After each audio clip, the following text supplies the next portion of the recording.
Ашы пияз. Өз балаларыма көңіл бөлуге әрдайым менде уақыт болмайтын. Жұмыс, қызмет бабында, өрлеу, жеке бас өмірім. Бірақ менің балаларым ештеңеден тарықпай өмір сүріп жатты. Менің олардың тәттілік, компьютерлік қажеттіліктерін қанағаттандыруға қаражатым жетіп отырды. Менің олардың кемшіліктеріне көз жұмып қарасам, олар менің тарапынан көңіл бөле алмайтынымды кешіріп жатты.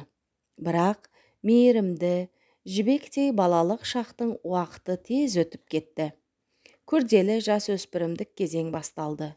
Алғашқы өзара кінә қою, алғашқы шынайы сезімдер.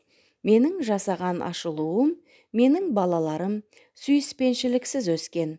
Мен олардың есеуіне көңіл бөлмеппін. Олардың нашар қылықтары мен әрекеттеріне тосқауыл қоймаппын. Және жамандықты жақсылықтан ажырата білуді үйретпеппін. Кезекті келеңсіз жағдайдан соң ас үйде пиязды аршып тұрып, көзімнен жас кетті. Анам кіріп келіп, «Неге жылап тұрсың?» деді.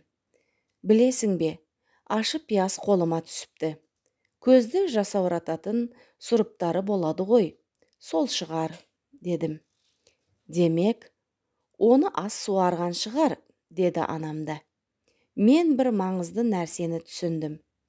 Егер де балаларға балалық шағында ас су құйылса, өздерінің ересек өмірінде олар басқаларды көп жылатады.